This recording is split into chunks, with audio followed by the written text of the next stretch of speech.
What's the deal with airline food? That didn't work out. Anyways, my name is Ivan. I'll be your host for today. And today we are going to be comparing three figures of the same character. The Sonic Nendoroid, Tomy's Ultimate Figure Classic Sonic, and lastly the new Jakks specific collector's figure Classic Sonic. We are going to be comparing these figures by articulation, sculpt, size, and accessories. So let's begin.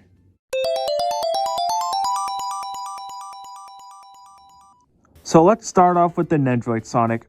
The Nendoroid has a ball joint head, arms that can go up and down, ball jointed hands, leg articulation that can go up and down, and ball jointed shoes. So in total, the Nendoroid Sonic has 9 points of articulation. Tomy's Ultimate Classic Sonic figure has a ball jointed head that can go up and down and all around. If I could, yeah. Articulation on the arm and the elbows, a ball jointed hand, a waist joint to move his waist, leg articulation along with knee joints, and ball jointed shoes. So in total, the Tomy Ultimate Classic Sonic figure has 14 points of articulation. And lastly, Jakks specific Classic Sonic, who can turn his head sideways, can't turn his head up and down unlike the other two, arm and elbow joints, along with a ball jointed hand, ball jointed shoes, and leg articulation, which strangely does not have knee joints considering that their 4-inch figure had it. But this is not about him, so we're not going to count that.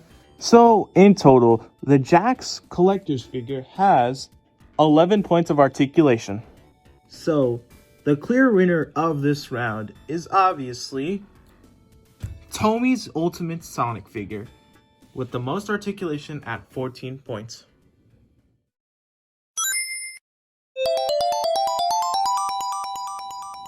So let's start off with the Nendoroid Sonic again. This is a really nice figure with sculpt.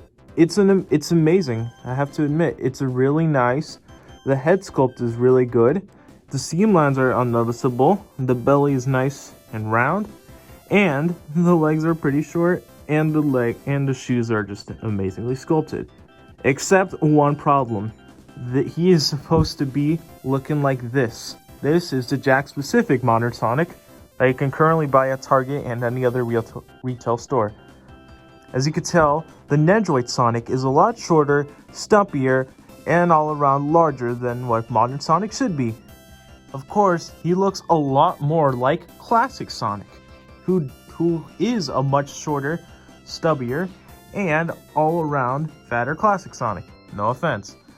As you can tell, he is more accurate to Classic Sonic than Modern Sonic. So, it's a good mixture of both, but if he's supposed to be representing Modern Sonic, he should stay with the Modern. But it's still a good sculpt nonetheless, and he looks amazing. This is the Classic Sonic Tomy figure, and it's a really good sculpt too, I'll admit. It looks really nice, except I could admit the joints do kind of kill the sculpt. As much as people say they want elbow articulation, I really do admit it would look kind of weird. Because like how Tomy did it, I'm sure if Jakks did it, they would do it differently, but yeah, it looks kind of weird. It works for sure, but yeah, and then at the bottom here, I don't really think they should have added this. Like, it really has no use. I have to admit, it has zero point of being there. But the legs look nice too. It's just that the more articulation you have, I really have to admit, it does kill the figure, sculpt wise. And it looks nice, but the articulation can definitely make it look a little weirder. And this is the Jakks specific collector's figure. I have to admit, this is probably the best one because it is definitely the most accurate to Classic Sonic. And as you can tell, it does not have as much joints as the Tomy figure, but it really works out for him because it makes the sculpt a lot nicer. As you can tell, as much as he doesn't have the knee joint, it makes his looks look a lot nicer than the Ultimate figures. And the head sculpt is just a perfect creation of classic Sonic, just straight from the artwork. And I have to admit, Jakks Pacific did an amazing job with the sculpt. They really did their amazing job. So the winner of the sculpt round is the Jakks Pacific figure, being the most accurate to classic Sonic and the most nicer figure.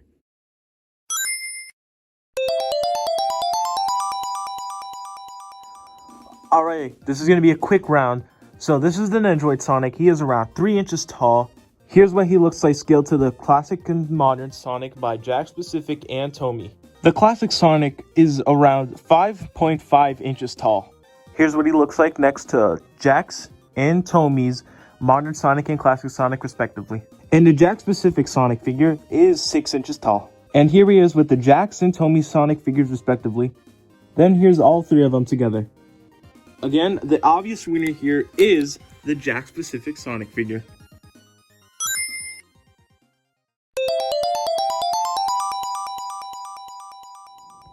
The Nendoroid Sonic comes with a base, 2 alternative faces that you can put on the figure, 2 open and closed hands for both his left and right arms, 1 wagging finger hand, and 1 thumbs up hand for his right arm. 1 bent arm and 1 bent leg so you can get him in different poses, like this, this, and this.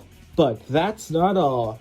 He also comes with a ring that also has a base, a green Chaos Emerald, a checkpoint, and the item box that can be turned into a shield, invincibility, 20 rings, speed shoes, and lastly the 1-up monitor. All these items together and they can make one heck of a display. The classic Sonic has eyes and mouths that you can alternative so you can laugh, concerned about your browsing history, and the face you make when you get a flocked soda Sonic.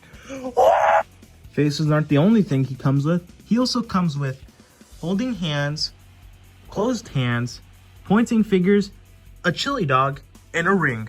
And you can store all these accessories in a Green Hill Zone base and a Green Hill Zone cardboard background. And lastly has a rod to hold him and a rod that can hold the ring. And the Jakks Pacific Collector's figure comes with 2 alternative faces that you can make him look like this and this. His other accessories include 2 closed hands, 1 hand holding a ring, and 1 pointing finger. Unlike the Tomy Ultimate figure, there is no real spot to put these unless you count the bottom and its Studiopolis base. This base is really awesome. As you can tell, it has this material that makes it look like when you move, it changes colors. And there are peg holes that you can put into Sonic's feet and make him in a cool running position or any other position.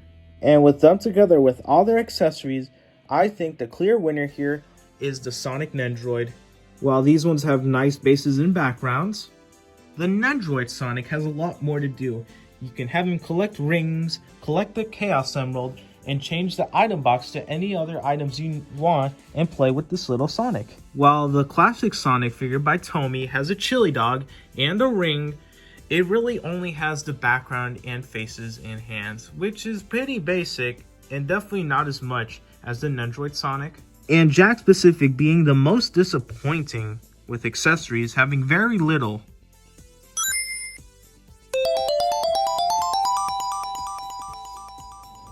So for this round, I'm going to count the retail prices and not the resale prices that you see online.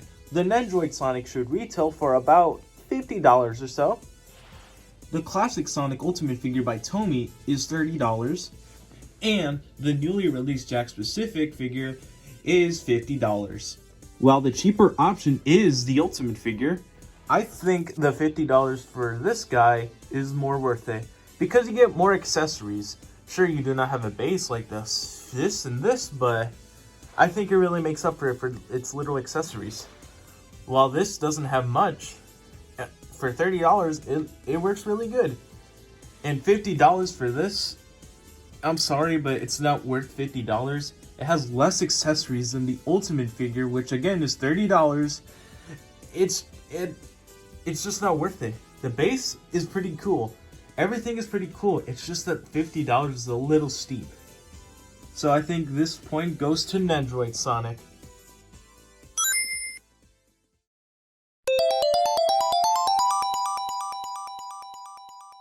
And the best figure here is... What? A tie.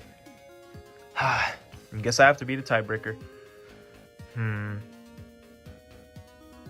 Hey, man, what's up? Oh, hey, backup. How's it going? Yeah, I'm doing well. What's happening here? Well, I'm supposed to be the judge for these three figures. But they're basically the same concept, but this guy and this guy are tiebreakers. And I have to choose either this guy or this guy. He's nice and big. He's tiny. Alright, you can get out of here. And I decided the winner is the Nendoroid Sonic. While Nendoroid is obviously the more smaller and maybe seen as more steep with $50, I think it's really worth it because you get all these faces that you can work well with, the hands, the different changes in legs, so you can change the alternative poses, the items that you can switch with the item box, the Chaos Emerald checkpoint and ring, and the really awesome Sonic figure. The reason I didn't choose Jakks specific is because the $50 retail price kind of kills it for me. While he is a really nice figure, the only really thing he has going for it besides the Nendoroid is the base and its size. And that's really it. Everything else, it's a lot less than the Ultimate figure by Tomy, which is, reminder, a lot cheaper than the Jakks specific figure. He is nice, but I'd say if you really wanted a figure like this, go for the Nendoroid and or the Tomy figure. And if you're a completionist, I'd say go for the figure. But really, all around, I choose the Nendoroid. Thanks for watching. We'll see. Hey, sorry I edited the video so soon. I forgot to mention that if you had the Star Spring from Sonic and or Tails, or the Spike Trap from Dr. Robotnik, and the Jakks Pacific 2.5-inch Motobug, Classic Sonic, and both Chows, they really scale well with the Nendoroid, as seen here.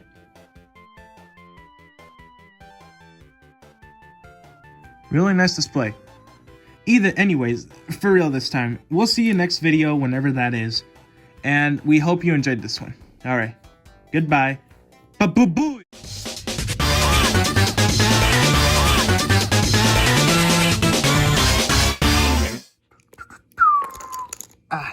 Alright, time to clean up this place.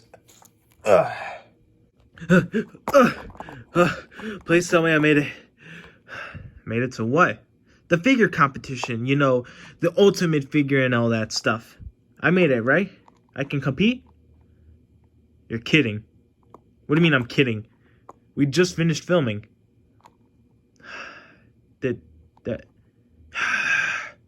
Even then, you wouldn't have any chance to win. Oh, wow. You, I'm going home. Good, I was gonna send you home anyway. Shut the up.